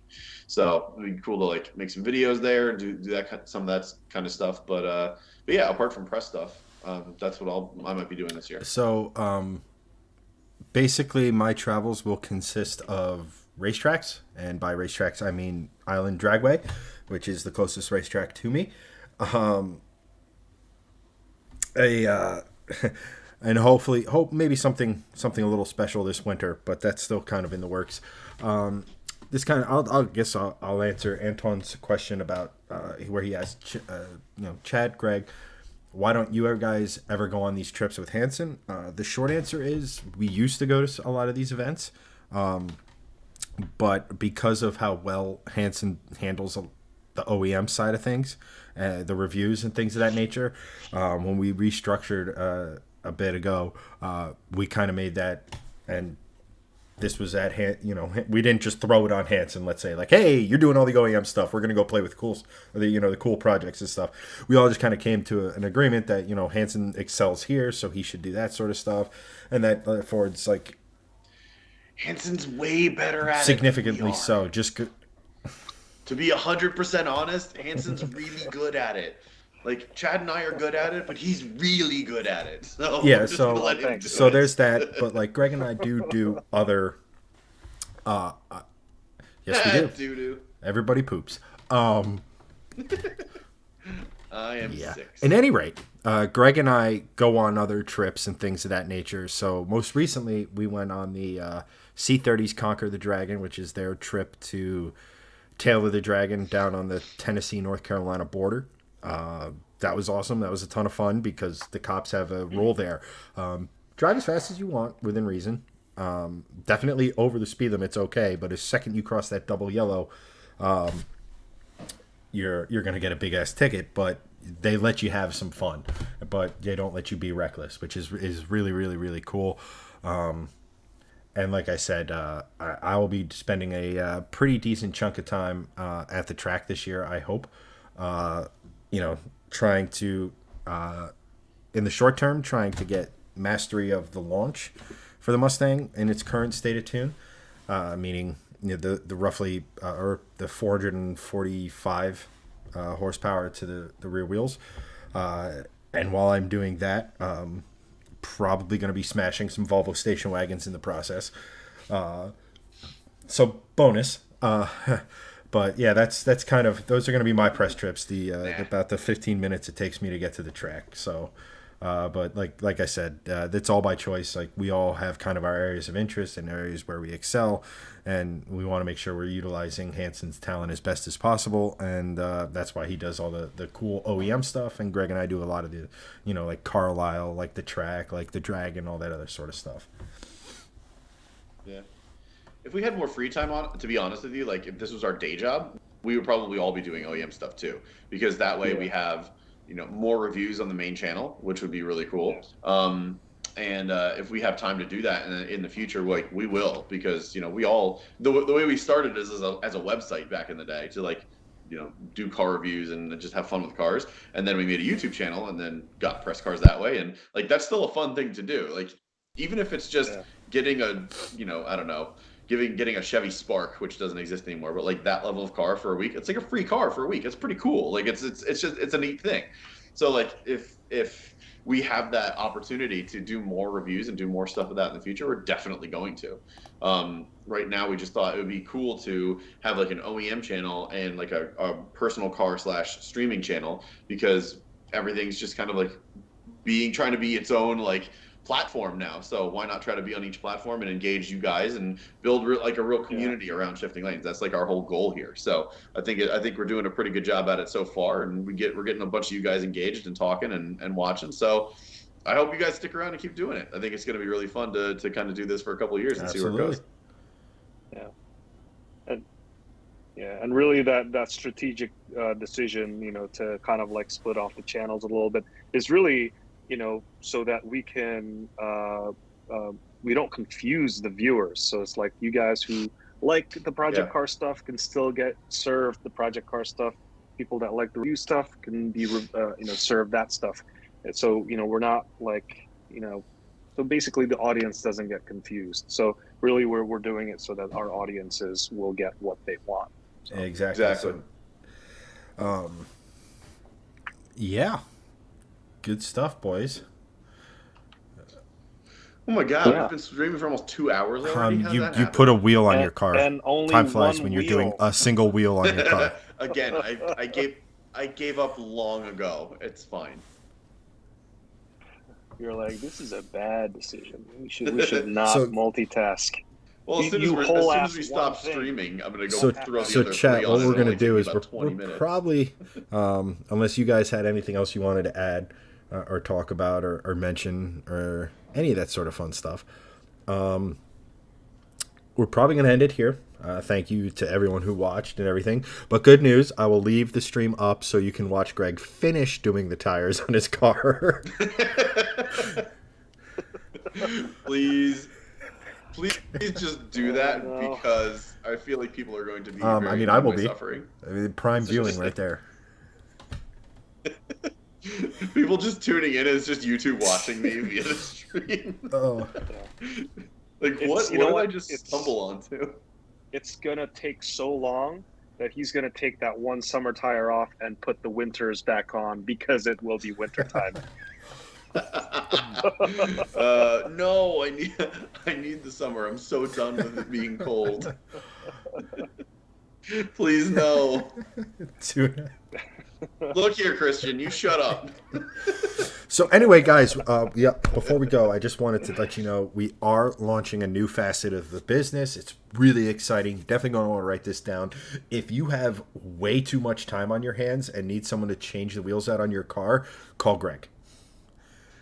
So like if you really need like, Yeah, I'll come over. I'll talk to you. well, you're not doing your own car, so how's that any different? Yeah, pretty much.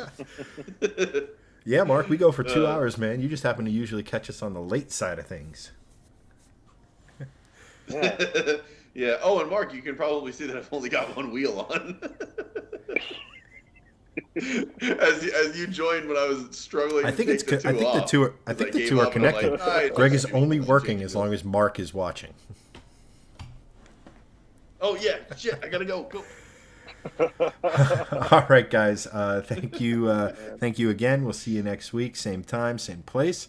Again, on behalf of myself, Hanson, and Greg, thanks for watching, and we will catch you in the next one. Adios.